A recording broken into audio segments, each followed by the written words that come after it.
Hello guys, welcome back to the series of market analysis. ఇక్కడ చూసుకున్నట్టయితే Monday రోజు కోసం అనాలిసిస్ అయితే స్టార్ట్ చేద్దాం. Okay, let's go.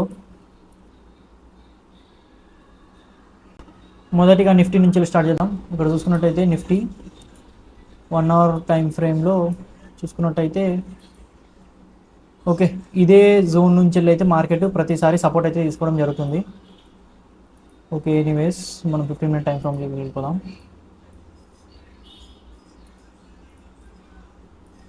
ఇక్కడ మనం చూసుకోవచ్చు క్లియర్గా ఈ 23,300 అనే జోన్లో పర్ఫెక్ట్ సపోర్ట్ అయితే తీసుకోవడం జరుగుతుంది నిఫ్టీ. ఓకే, ఇంకా క్లోజ్గా ఇక్కడ చూసుకున్నట్టయితే ఇక్కడ ఒక క్యాండిల్ ప్యాటర్న్ అయితే మనకు క్లియర్గా కనిపిస్తుంది. ఈ క్యాండిల్ యొక్క నేమ్ ఏంటిదో మన ఛానల్లో ఉన్న క్యాండిల్ ప్యాటర్న్స్కి సంబంధించిన వీడియో చూసినట్టయితే ఈ క్యాండిల్ పేరు ఏంటో మీకు తెలుస్తుంది. ఇలా క్యాండిల్ వచ్చినప్పుడు మనం ఏం చేయాలో కూడా నేను దాంట్లో క్లియర్గా ఎక్స్ప్లెయిన్ చేశాను. ఎనీవేస్, ఎవరికైనా ఈ క్యాండిల్ నేమ్ తెలిసినట్టయితే కామెంట్లో మెన్షన్ చేయండి. ఇంకా అలాగే చూసుకున్నట్టయితే ఇక్కడ అయితే భారీగా బయర్స్ యొక్క హ్యాండ్ అయితే మనకు క్లియర్గా కనిపిస్తుంది ఇక్కడ. సో ఇక్కడ సపోర్ట్ ఆల్రెడీ తీసుకుంది కాబట్టి మండే రోజు గ్యాప్ అప్ ఓపెన్ అయ్యే ఛాన్సెస్ ఉన్నాయి. లేదా ఓవరాల్గా ఈ రేంజ్లో ఓపెన్ అయినా కానీ మనం దీంట్లో క్లియర్గా లాంగ్ పొజిషన్ తీసుకుంటున్నాం. గ్యాప్ అప్ అయినా లేదా ఒకవేళ ఓవరాల్ ఈ రేంజ్లో ఓపెన్ అయినా లాంగ్ రేంజ్లో మనం ట్రేడ్ అనేది తీసుకోవడం జరుగుతుంది. మన స్టాప్ లాస్ వచ్చేసి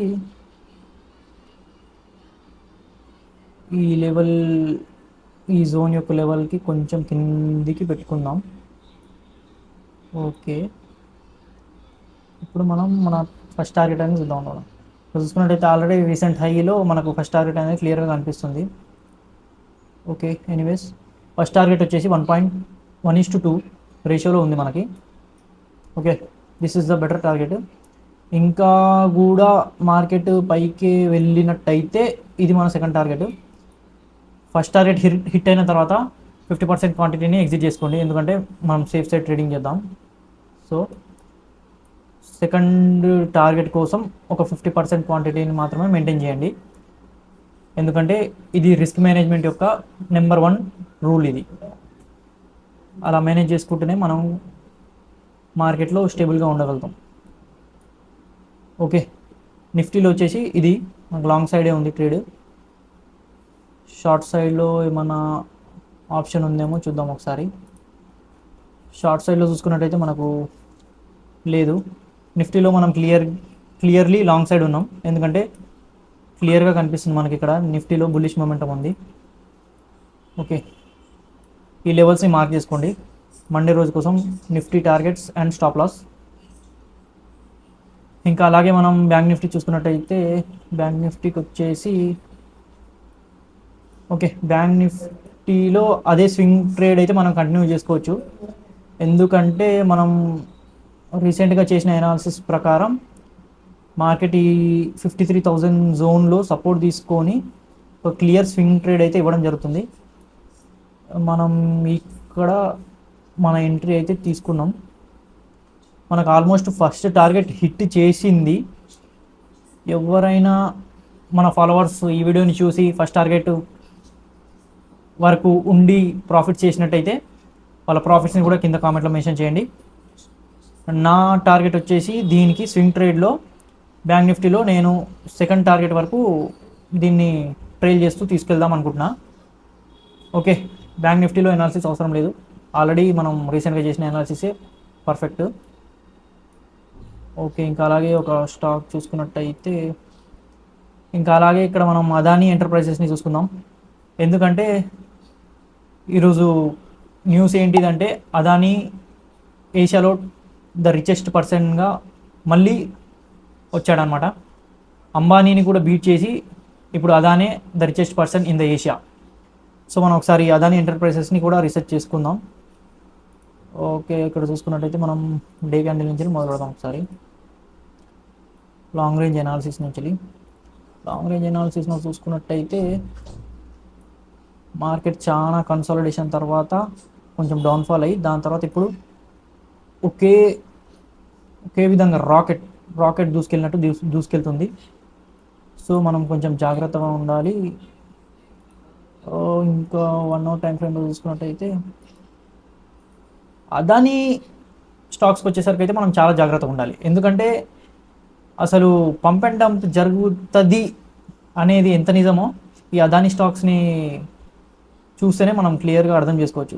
ఈ అదాని స్టాక్స్లో మామూలు పంప్ అండ్ డంప్ ఉండదు. సో మనం చాలా జాగ్రత్తగా ఉండాలి. మనం రీటైల్ ఇన్వెస్టర్స్ అయినా సరే, మనం ట్రేడర్స్ అయినా సరే చాలా జాగ్రత్తగా ఉండాలి. ఎందుకంటే హెచ్ఎన్ఐ కేటగిరీ కంపెనీస్, ఇంకా అలాగే ఇంకా పెద్ద పెద్ద ఇవేంటి ఏవైతే పెద్ద పెద్ద బిగ్ ఫిషెస్ ఉంటాయో అవన్నీ చాలా ఘోరంగా పంపెట్టడం చేస్తాయి అన్నమాట. దాంట్లో మనం ఆ ఫ్లోలో, ఆ పంపెట్టడం అనే ఫ్లోలో మనలాంటి ట్రేడర్స్ అండ్ ఇన్వెస్టర్స్ కొట్టుకుపోతారు. సో మనం చాలా జాగ్రత్తగా రీసెర్చ్ చేసుకోవాలి, చూసుకోవాలి. ఇక్కడ చూసుకున్నట్టయితే 1 అవర్ టైం ఫ్రేమ్లో ఓకే మనకు క్లియర్గా బులిష్ మొమెంటమే ఉంది. సో ఓకే, మనం స్వింగ్ ట్రేడ్ కోసం కాదు కానీ మండే కోసం ఒక ఇంట్రాడే ట్రేడ్ అయితే, ఆప్షన్స్ ట్రేడ్ అయినా ఇంట్రాడే ట్రేడ్ కోసమైనా అనాలిసిస్ చేద్దాం.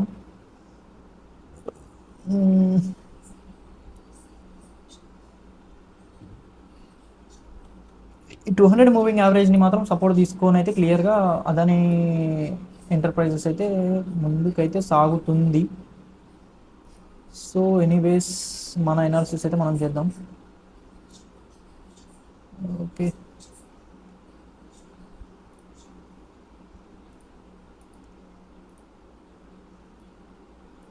ఓకే ఇక్కడ చూసుకున్నట్టయితే మనకు క్లియర్గా ఇక్కడైతే ఒక రెక్టాంగిల్ జోన్లో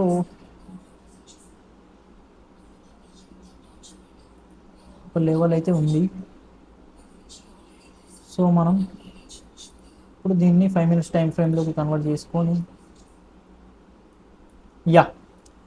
ఇక్కడ చూసుకున్నట్టయితే ఫ్రైడే రోజు ఈవినింగ్ ఏదైతే ఉందో ఆ రోజు బేర్స్ అనేవి స్ట్రాంగ్ మూమెంటం చూపించినాయి. సో దాని కారణంగా మండే రోజు మార్నింగ్కి ఏమవుతుందంటే గ్యాప్ డౌన్ ఓపెన్ అయ్యే ఛాన్సెస్ ఉన్నాయి, లేదా ఇదే రేంజ్లో ఓపెన్ అయ్యే ఛాన్సెస్ ఉన్నాయి. ఈ రేంజ్లో కనుక ఓపెన్ అయితే మార్కెట్ పక్కా ఈ మనం ఏదైతే ఈ సపోర్ట్ అయితే ఫామ్ చేసినామో ఇక్కడ వరకు అయితే మార్కెట్ వచ్చి సపోర్ట్ అయితే తీసుకోవడం జరుగుతుంది క్లియర్గా. ఒకవేళ సపోర్ట్ తీసుకున్న తర్వాత మార్కెట్ కనుక బుల్లిష్ మొమెంటం చూపిస్తే, అంటే ఎంగల్ఫింగ్ క్యాండిల్స్ లేదా మారుబుజు క్యాండిల్స్ గ్రీన్లో చూపిస్తే మనం అప్పుడు ఒక బై ట్రేడ్ అయితే తీసుకుందాం. ఈ రేంజ్లో ఒక బై ట్రేడ్ తీసుకుంటే మనం స్టాప్ లాస్ ఇక్కడ పెట్టుకున్నా కానీ చాలా ఈజీగా మనం ఒక 1:2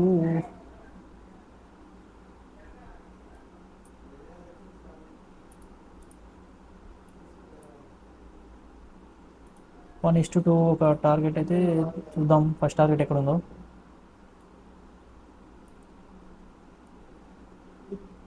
సో ఫస్ట్ టార్గెట్ మనమే ఎంచుకుందాం, మనకు లెవెల్స్ అయితే లేవు.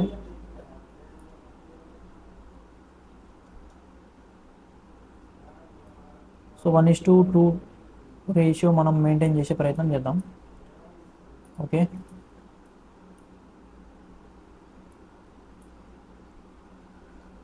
నేను చెప్పే పాయింట్ నోట్ చేసుకోండి.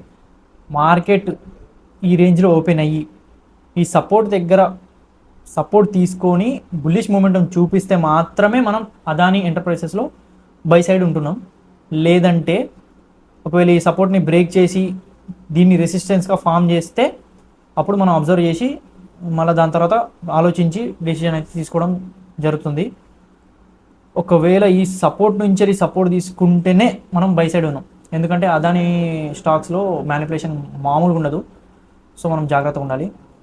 ఓకే, ఇది వచ్చేసి ఎనాలిసిస్ అనమాట. అదానికి సంబంధించి లెవెల్స్ మార్క్ చేసుకోండి. Support level, stop loss level and target level. And ఇంకా అలాగే మనం ఇక్కడ ఇన్ఫోసిస్ కూడా న్యూస్లో ఉంది. సో మనం ఇన్ఫోసిస్ని కూడా ఎనాలిసిస్ చేసే ప్రయత్నం చేద్దాం. యథావిధిగా మనం డే నుంచి మొదలు పెడదాం. ఓ షట్ మ్యాన్, అదాని ఇది ఇన్ఫోసిస్ చూసుకున్నట్టయితే మొత్తం డౌన్ఫాలే ఉంది. Okay, no problem. ఇన్వెస్టర్స్కి భారీ లాసే. మనం ట్రేడర్స్ కదా, సో మనకి ఏదైనా ఆపర్చునిటీ దొరుకుతుంది చూద్దాం.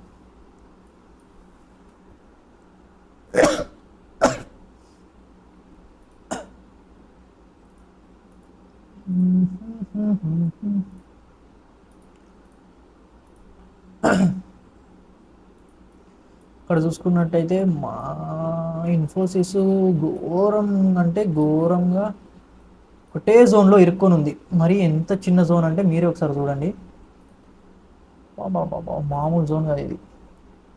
మార్కెట్ మొత్తం 2 days నుంచి ఇదే జోన్లో ఇరుక్కొని ఉంది. So okay, no problem. Yeah, ఇక్కడ చూసుకున్నట్టయితే మార్కెట్ ఇదే జోన్లో ఇరుక్కొని అయితే ఉంది. మనం ఇన్ఫోసిస్లో ట్రేడ్ తీసుకోవాలి అంటే మాత్రం మార్కెట్ ఈ జోన్ దాటాలి. ఐదర్ కిందికైనా రావాలి, ఐదర్ ఈ జోన్ దాటి పైకైనా పోవాలి. ఎందుకంటే ఆల్రెడీ ఇక్కడ మనకు 200 మూవింగ్ యావరేజ్ ఉంది. దీన్ని బీట్ చేస్తేనే మనం ఇన్ఫోసిస్లో ఒక బై సైడ్ టార్గెట్ అయితే గెస్ చేయొచ్చు, లేదంటే లీవ్ ఇట్ అంతే. మనకు ఆపర్చునిటీ లేనప్పుడు వదిలేయడమే. మనకు దేంట్లో అయితే ఆపర్చునిటీ ఉంటుందో దాంట్లోనే ట్రేడ్ తీసుకుందాం. ఎందుకంటే సేఫ్ సైడ్ రిస్క్ మేనేజ్మెంట్ చేసుకుంటూ మనం ట్రేడ్ తీసుకోవాలన్నమాట. Okay, that's it. ఇది మనకు మండే రోజు కోసం ఎనాలిసిస్.